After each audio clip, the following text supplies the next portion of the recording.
So hello guys, what's up, I hope you are doing well. So आज के इस video में हम डिस्कस करने वाले हैं इलेक्ट्रोलाइटिक कंडक्शंस और मेटेलिक कंडक्शन के बारे में। इलेक्ट्रोलाइट कंडक्शन और मेटेलिक कंडक्शन में क्या डिफरेंस है उसको आज हम इस वीडियो के अंदर देखेंगे।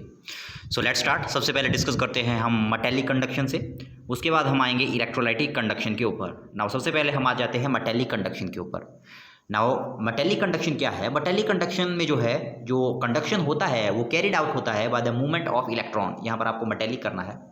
Metallic conduction is carried out by the movement of electron. मतलब जो मेटेलिक जो कंडक्शन होता है वो इलेक्ट्रॉन के मूवमेंट के कारण होता है। मतलब इलेक्ट्रॉन जब मूव करेंगे तो उसकी वजह से इसके अंदर जो है कंडक्शन होता है। नाउ सेकंड पॉइंट क्या है मेटेलिक कंडक्शन के बारे में? It involves no charge, no change in chemical properties of the conductors.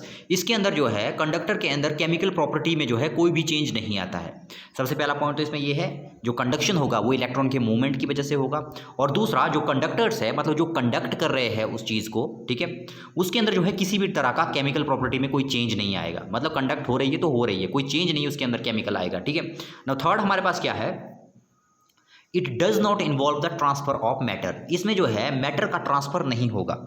जो मेटेलिक कंडक्शन हमारे पास होगी उसमें मैटर का ट्रांसफर नहीं होगा, क्योंकि हमने फर्स्ट पॉइंट में ही देख लिया, क्योंकि इसमें कंडक्शन जो है इलेक्ट्रॉन की वजह से होती है, ठीक है। तो इसके अंदर जो है मैटर का ट्रांसफर नहीं होता है। Now point number 4, metallic conduction decreases with increase in temperature. ये पॉइंट आपको ध्यान से याद रखना है। कई बार ये जो है एग्जामिनेशन में पूछ लिए जाते हैं, ठीक है, बोर्ड के एग्जामिनेशन में। Metallic conduction decreases with increase in temperature. जो मेटेलिक जो कंडक्शन होता है हमारे पास, ठीक है, जो मेटल्स है मतलब जिनके अंदर कंडक्शन हो रहा है, ठीक है, जब टेम्परेचर इंक्रीज करता है तो उनकी कंडक्शन जो है डिक्रीज हो जाती है, ठीक है। मतलब जो उनकी कंडक्ट करने की कैपेसिटी थी वो डिक्रीज हो जाती है अगर हम टेम्परेचर को इंक्रीज कर दें, ठीक है। किसकी बात कर रहे हैं? मेटेलिक कंडक्शन की। मतलब जो मेटल्स है हमारे पास उनकी बात कर रहे हैं, ठीक है।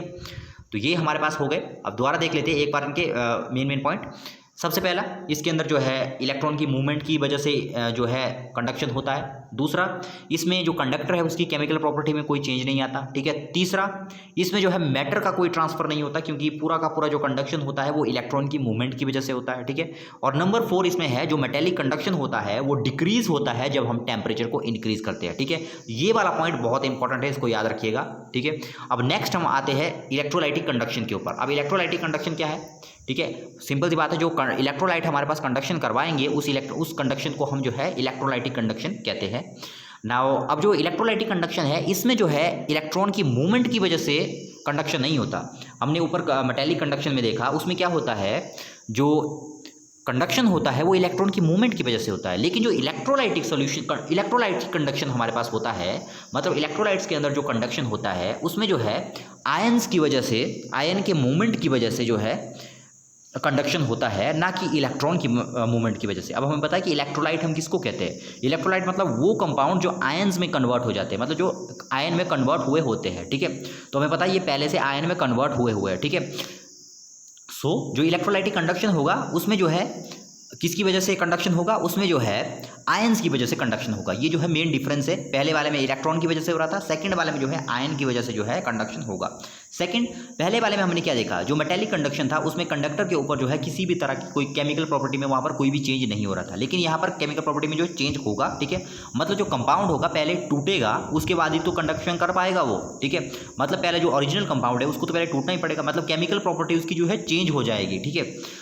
It involves decomposition of electrolyte as a result of chemical reaction. एक केमिकल रिएक्शन पहले होगी जिससे ये टूट जाएगा, और जब ये टूट गया, जब इसके आयन बन जाएंगे तो उसके बाद जो है कंडक्शन होगा। तो यहाँ पर केमिकल प्रॉपर्टी में चेंज आ रहा है, जबकि पहले वाले में केमिकल प्रॉपर्टी में कोई चेंज नहीं आ रहा था, बस जो फ्री इलेक्ट्रॉन थे उनकी वजह से जो है हमारे पास कंडक्शन हो रहा था मेटेलिक कंडक्शन में, ठीक है।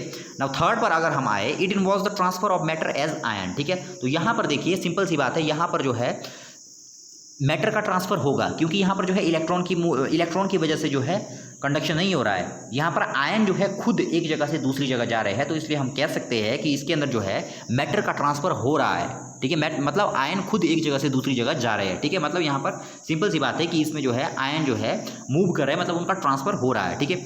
नेक्स्ट जो हमारे पास आता है, electrolytic conduction increases with increase in temperature. ये सबसे इंपॉर्टेंट पॉइंट है, ठीक है। जो हमने मेटेलिक कंडक्शन देखा उसमें हमने क्या किया, मेटेलिक कंडक्शन डिक्रीज होता है, मेटेलिक कंडक्शन घट जाता है जब हम टेम्परेचर को बढ़ाते हैं।